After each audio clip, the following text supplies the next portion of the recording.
In this unit, we'll take an in-depth look at how media reporting shapes society's perceptions. Emphasis was placed on the changing of views negatively or positively. Respondents whose media stories had changed their views in a negative direction outnumbered those reporting a positive impact, with 18% for Europeans and 26% for Southern and Eastern Mediterraneans.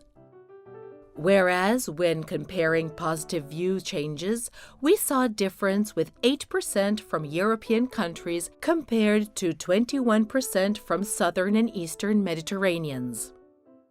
The 2009 survey also revealed this difference in relation to media's role in shaping perceptions, when a large majority of European respondents, at 79%, said that their country's media did not encourage a more positive image of Southern and Eastern Mediterraneans. At a slightly lower degree, a similar view was expressed by respondents on the other shore, at 69%. Let's take a closer look at our experts' comments on media and mutual perceptions. Paul Gillespie, reflecting on the number of people interested in news and information from the other shore of the Mediterranean, notes across the board that the patterns of indifference shown here show that reporting across the Mediterranean is probably not a media priority on either side. He also focuses on the impact of news content on perceptions by showing that those exposed to media coverage of the South were significantly more likely to say it has to do with migration issues than those who were not. He considers that interpretations of the survey results and the impact of media on mutual perceptions must take into account the recent dramatic events concerning refugees, migrants, and the recurrent terrorist attacks in Europe.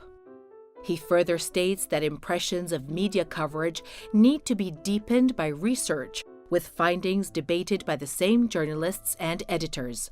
Gillespie calls for the creation of a media observatory mechanism which can involve practicing journalists, editors, and publishers in discussing issues of intercultural relations together with analysts and civil society representatives. Nabil Fahmy and Emilia Valsta discuss the needs for education to challenge prevailing narratives by promoting media literacy to train people to spot flawed information and foster intercultural dialogue on a larger scale, particularly in Southern and Eastern Mediterranean countries. This could not only be an efficient way of deterring fake news from having an impact on people's views of others, but could also help challenge prevailing media narrative.